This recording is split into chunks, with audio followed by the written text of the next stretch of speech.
Si j'avais qu'un regret, ouais, je pense que j'aurais aimé faire un disque en fait.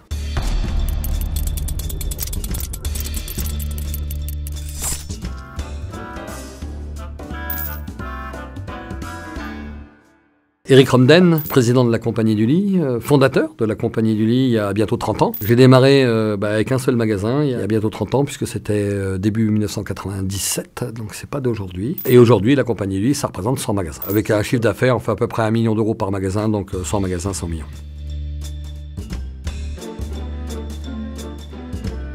J'ai eu un petit retard à l'allumage puisque, étant jeune, j'étais bègue. J'étais bègue jusqu'à l'âge de entre 6 et 8 ans, je ne me rappelle plus exactement, mais j'ai commencé à parler tard. J'étais hyperactif, donc j'étais pas tout à fait comme les autres à l'école. J'étais plus un artiste qu'un matheux. Je m'arrête en 5e pour aller dans un internat très très sévère. Et là, on ne m'a pas demandé ce que je voulais faire. J'ai fait un CAP d'ajusteur. On m'a mis là, j'ai fait ça. Si ça avait été boulanger, j'aurais fait boulanger. J'ai subi en fait. J'ai subi plutôt que de choisir. Moi, en 5e, mon père tenait une petite épicerie avec un petit restaurant où il faisait ce qu'on appelle des banquets. Et mes copains, ils allaient jouer. Moi, le samedi soir, j'étais réquisitionné au restaurant. Et puis la nuit, il fallait que j'aille poncer la salle de restaurant à la paille de fer, je m'en souviendrai toute ma vie. Après, il fallait que je me couche. Et le dimanche matin, il fallait tout repréparer parce qu'il y avait une communion qui arrivait le dimanche midi. Et puis le dimanche soir, on reprenait le bus pour retourner en pension toute la semaine. Ouais, j'ai connu ça, c'était pas facile. C'était chaud, hein. Ouais, c'est pour ça que je suis parti très tôt, parce que je ne pouvais plus, j'avais plus de temps pour moi. J'ai eu vraiment l'impression qu'on m'a volé ma jeunesse. Après coup, c'est vrai, de toute façon, on m'a volé ma jeunesse. Je m'enfuis de cet internat à l'âge de 17 ans. Mes parents n'étaient pas très ravis, donc je suis parti. J'aurais pu tomber dans la drogue, j'aurais pu tomber dans l'alcool, j'aurais pu tomber dans la pire des délinquances. Je rencontrais tous ceux qu'il ne fallait pas rencontrer, c'est sûr. Pour fuir tout ça, je me suis engagé à l'armée. Une fois que j'étais à l'armée, c'est très clair, je ne suis pas quelqu'un qui supporte les ordres facilement. Donc une fois que j'étais dedans, j'ai tout fait pour en sortir et je me suis fait réformer au bout de 6 mois.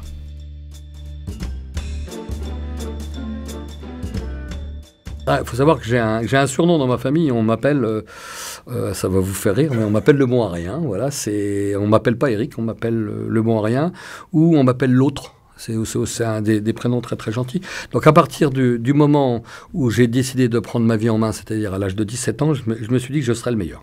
J'y vais au culot, je présente ma candidature dans une discothèque et je me fais engager comme disque jockey. Et je vais travailler comme DJ remplaçant. En 83, je suis un des meilleurs DJ français, voire même mondiaux. J'ai pas peur du micro, j'aime beaucoup la musique, j'adore animer, j'adore les gens, j'adore le monde. Et ça me sauve parce qu'en fait, je n'y connais absolument rien.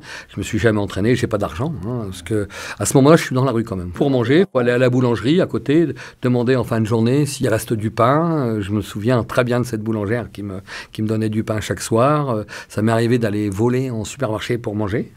Ça n'a pas duré longtemps, ça a duré 2 mois, mais c'est 2 mois qui marquent dans sa vie, surtout quand vous dormez la nuit dans une voiture. Mes parents, ma famille n'est même pas au courant de ça.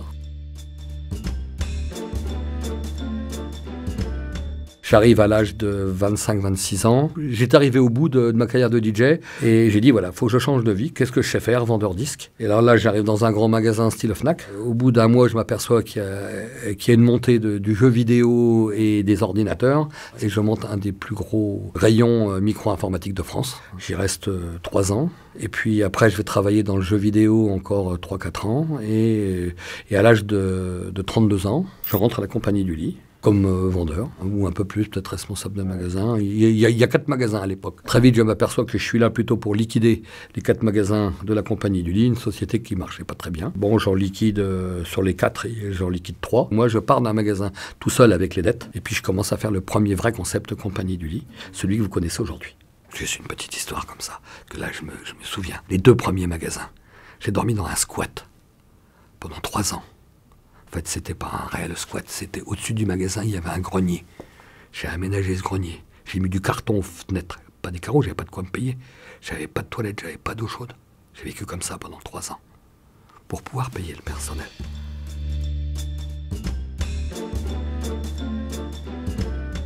Et la literie, moi, j'y connais rien, mais il y a une chose qui me plaît, c'est qu'il y a une vraie bagarre avec le client, il y a une vraie vente, quoi. Là, c'est pas est-ce que vous l'avez, oui, non, c'est voilà, conseillez-moi.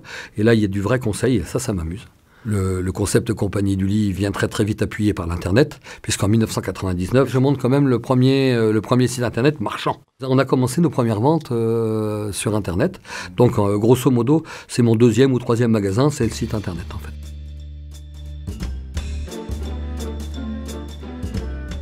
J'en avais marre de bosser entre guillemets pour des cons qui me donnaient des ordres stupides. Donc j'ai dit, moi dans mon entreprise, on va pas donner des ordres stupides, on va privilégier le bon sens. Et puis on va arrêter de regarder les chiffres parce que pour moi, une boîte, ça se dirige pas derrière un ordinateur. Hein. On se sert d'un ordinateur pour diriger une boîte, mais ça ne se dirige pas derrière un ordinateur, ça se dirige auprès des équipes. Les meilleures idées viennent du terrain. Hein. Le moindre vendeur, des fois, on sait beaucoup plus que son patron. Et puis j'ai toujours mis l'homme en avant. Voilà, parce que je pense que j'ai été trahi 10 000 fois, comme tous les patrons. On embauche des gens qui vous trahissent, il y en a qui vous volent, bien sûr. J'ai eu quelqu'un que je considérais, pas comme mon fils, mais quand même bien, et bossait avec moi pendant 10 ans. Il m'accompagnait beaucoup au marketing, et puis on s'est aperçu qu'il me volait des millions, quoi. Quand je l'ai pris la main dans le sac, il s'est même pas excusé, il s'est levé, il est parti. Ça a été quelqu'un avec qui je dînais une fois par semaine, avec qui je confiais ma vie, où il me confiait sa vie, où je l'ai aidé maintes et maintes fois. Ça, faut l'oublier, parce qu'il faut avancer. Il faut jamais regarder derrière. Donc, quand on avance, on continue à faire confiance. Et je continue à faire confiance en l'homme. Et je pense que c'est une des clés de la réussite.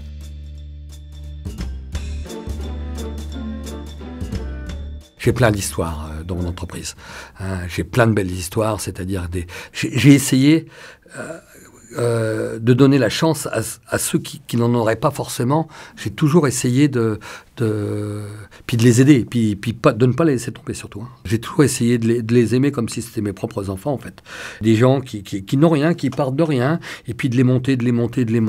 Mon directeur général en est le meilleur exemple. Il est arrivé chez nous comme chef comptable, et aujourd'hui il est directeur général 10 ou 12 ans après, quoi. Et mon directeur commercial qui est arrivé sans le bac à l'âge de 18-19 ans, 10 ans après, il est directeur commercial. En fait, quand vous n'avez pas été aimé, vous apprenez à aimer, en fait, c'est peut-être ça. Hein. Moi, j'ai pas eu la chance d'avoir mon père qui me dit « je t'aime ». Il y a eu une autre histoire aussi, là, dernièrement, dans ma vie, il y a 3 ans, j'ai créé une association qui s'appelle Porte-Rêve. Et en fait, ça sert à ce que des personnes qui n'ont pas grand-chose ou qui n'ont pas de chance puissent réaliser leurs rêves. J'étais en vacances il y a une quinzaine d'années dans ce village au Sénégal. Je vais au Sénégal tous les ans, j'aime beaucoup le Sénégal. Et il y a un petit enfant qui me tient comme ça, et il fait « Monsieur, vous avez de la chance, vous êtes riche ». Je fais « attends, toi aussi, t'es dans un beau pays. Oui, mais moi, mon papa, il est mort. » Il dit « qu'est-ce que tu peux faire pour moi ?» Alors là, évidemment, tu ne sais pas quoi répondre. Qu'est-ce que tu peux faire pour moi? Mon papa est mort. Voilà, alors j'ai fait, je reviendrai.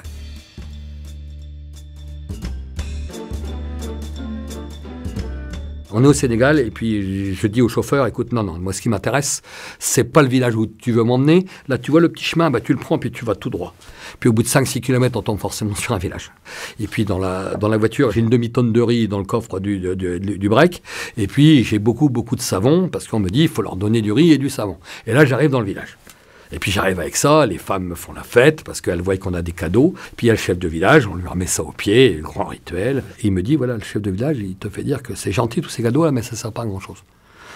Alors pourquoi ça ne sert pas à grand-chose? Et puis là, il y a une femme qui me prend comme ça, puis elle me prend, puis elle m'emmène, on fait 200 mètres à pied, elle m'emmène voir le puits. Et le puits, il n'y a plus d'eau. C'est très bien pour faire cuire du riz sans eau et se laver sans eau. T'as beau avoir du savon, ça ne sert pas à grand-chose. À partir de là, on a creusé pour mettre l'eau dans le puits. Ça m'a coûté en tout et pour tout, attendez bien, aux alentours de 350 € pour faire creuser ce puits. Ce qui n'est rien du tout. Bien sûr, on a fait creuser le puits, on a fait tout ce qu'il fallait. Aujourd'hui, ils ont même le village a même fait une chanson sur mon nom. Eric. C'est vraiment sympa quand j'arrive, ils me chantent la chanson. Et voilà. Et c'est ça. C'est ça le partage, c'est ça la vie, essayer d'être meilleur que la veille. L'idée, c'est de vendre dans nos magasins un petit porte-clés. C'est une graine de baobab qui est montée en porte-clés, qui est fabriquée dans le village. On le rachète au village et on la revend et l'argent va 100% à l'association. C'est ce qu'on appelle un porte-rêve. Vous l'appelez un porte-clés, on l'a appelé porte-rêve puisqu'on vend de la literie et c'est ça qui finance l'association. Croises l'autre quand tu es plus jeune, tu te revois toi, à ce moment-là, qu'est-ce que tu as envie de te dire? Ouais, si je me revoyais moi quand j'ai 15 ans, ouais, je lui dirais, petit con, t'inquiète pas, tu vas réussir. Eric, Eric. Eric. Merci beaucoup. Merci. Tu vois, 59 minutes, on avait dit 1 heure, toi t'es un mec précis.